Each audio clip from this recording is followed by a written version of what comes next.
Hace apenas 4 meses, el 22 de abril, la entonces ministra de Justicia y Derechos Humanos, Johanna Pesantes, envió a la Comisión Interamericana de Derechos Humanos una extensa y detallada comunicación sobre el plan de medidas cautelares cumplido por ese ministerio para proteger a los pueblos en aislamiento voluntario Tagaeri y Taromenane. Anexó la ministra un mapa elaborado por el Ministerio del Ambiente donde se destaca que hay 3 grupos no contactados dentro del Parque Nacional Yasuní. El grupo Nashinyo al norte de la zona intangible dentro del bloque 31 y del IDT. El grupo Viamaxus en el bloque 16 de Rexol y en la zona intangible. Y el grupo Cuchillacu al sur de la zona intangible.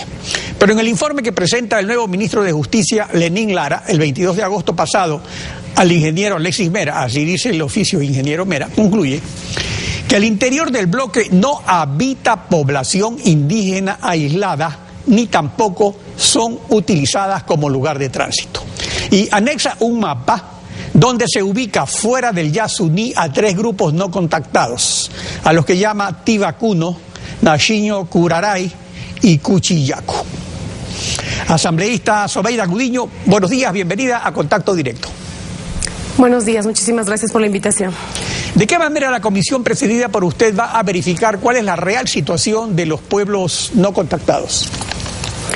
Bueno, primero yo creo que la palabra de no contactados no se la debería utilizar, son pueblos en aislamiento voluntario, y la Comisión de Derechos Colectivos juega un papel importante en la elaboración de este informe, que al final todos los informes de las comisiones que estamos involucradas en resolver o dar paso a la resolución de declaratoria de interés nacional para la explotación del ITT en el Parque Yasuní, al final le entregamos a la Comisión Permanente de Biodiversidad.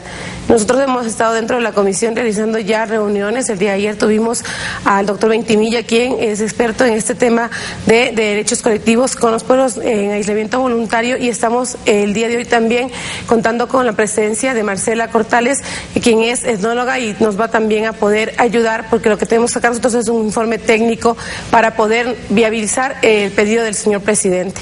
En ese sentido, nosotros creemos que dentro de la Comisión de Derechos Colectivos lo que es fundamental establecer en el informe es la consulta previa que establece el artículo 57 de la Constitución. Otro de los temas es dejar sentado con claridad en la zona intangible, donde realmente es donde más se los ha visto a los pueblos en aislamiento voluntario dentro del Parque Yasuní. Sin embargo, efectivamente hay un informe del Ministerio de Justicia, el cual establece que con todo el avance tecnológico de cámaras que se han establecido en estos campos, donde ahora mismo se está pidiendo la declaratoria para explotar, no ha habido presencia en este tiempo. Sin embargo, eso no significa que no vaya a haber presencia de los pueblos en aislamiento voluntario más adelante, porque sabemos que son nómadas. Ahora, ese es el problema, porque la situación es simple. Al iniciarse los trabajos, por ejemplo, en Ispingo, que está en la zona intangible, se avistan los pueblos en aislamiento voluntario y deberían paralizarse los trabajos. Entonces, ¿no sería mejor, por ejemplo, excluir a un campo como Ispingo, que nunca fue parte del Plan B y que está en el corazón del Yasuní? Bueno, nosotros vamos a establecer en el informe, decía, la zona intangible.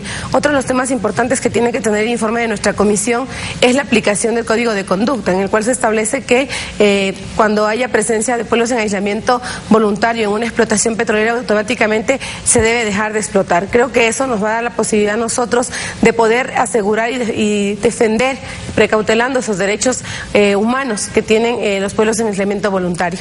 Ahora, el artículo 57 de la Constitución, numeral 7, establece la consulta previa a la que usted se refirió sobre planes y programas de prospección, explotación y comercialización de recursos no renovables que se encuentren en sus tierras y que puedan afectarles ambiental o culturalmente. ¿Ya el gobierno ha hecho la consulta previa, o si no la ha hecho, cuándo la va a hacer? Bueno, el momento que la Asamblea Nacional ya saque la declaratoria de interés nacional, esta área del Parque Yasuní, pues el Ejecutivo tendrá que cumplir con lo que dispone el artículo 57 en cuanto a la consulta previa. Yo creo que hay un tema importante que hay que establecerlo dentro de este debate que tenemos ahora mismo nacional, es que efectivamente la política en este momento está aprovechando uno de los principios fundamentales en derecho constitucional. Creo que el principio de proporcionalidad que se aplica con la técnica de de proponderación es importante aplicarlo aquí también, porque eso nos hace establecer justamente en materia constitucional que no hay derechos intocables. Si no, pongamos, por ejemplo, qué sucede en países donde hay el derecho a la eutanasia, donde están ahí el derecho a la vida, pero también, por otro lado, el derecho a la libre pero la zona intangible es intocable, o sea, intangible quiere decir que no se toca. O sea, siempre el gobierno hace estas comparaciones entre derechos que sí se tocan, que no se tocan, que hay unos que son más importantes como el derecho a la honra del presidente o si el derecho a la resistencia, pero el problema es que una zona intangible es intangible.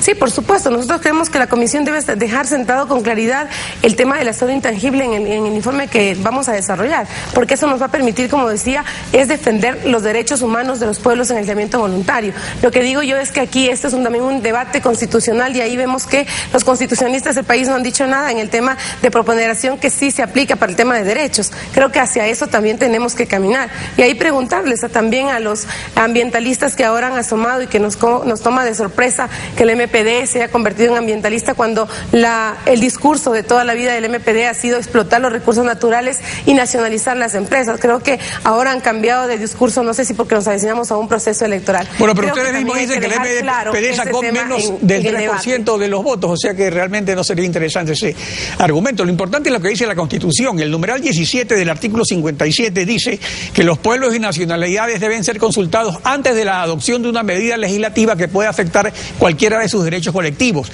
La sentencia de la Corte no se refiere a una ley, como dijo ayer aquí el asambleísta Carlos Viteri, sino a una medida legislativa, a la adopción de una norma que implique derechos colectivos. Sobre ese aspecto, a una norma. Claro. A una norma. ¿Qué decisión se tomará? Con claridad la sentencia de la Corte, a una norma.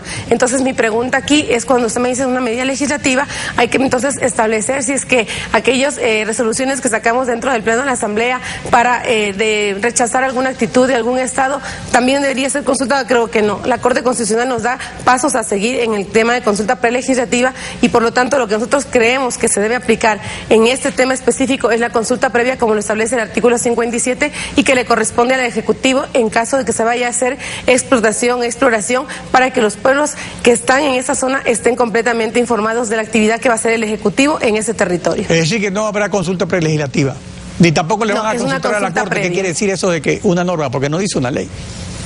No, por eso dice una norma. La ley es una norma que escrita en la ley, en la Constitución, manda, prohíbe y permite. Yo creo que hacia eso vamos. En este caso, esta resolución, le pongo un ejemplo, la resolución que nosotros vamos a dar de declaratoria de interés nacional al señor presidente, contestándole de acuerdo al artículo 407, puede ser que el día de mañana ni siquiera el señor presidente quiera explotar. Imagínense, nosotros bueno, pero eso también es una norma, Asamblea Nacional. Lo que significa es que esta resolución no es que tenga algo que permitir, prohibir.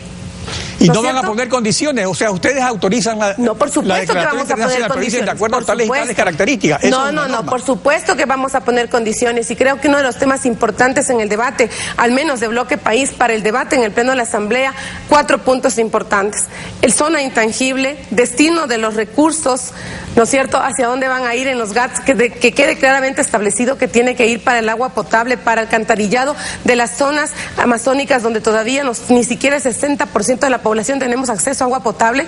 Otro de los temas importantes también es saber con claridad que solamente en este sector van a explotar empresas nacionales, y otro tema, justamente buscar un fondo que vaya a mitigar posibles daños ambientales. Creo que sobre eso debería centrarse el debate y a eso los llamamos a los grupos que hoy pretenden, a través de las movilizaciones, sacar de contexto el planteamiento del señor presidente, que lo hizo con mucho acierto en su momento, desde este país chiquitito, de dar una lección de cuidado ambiental para el planeta.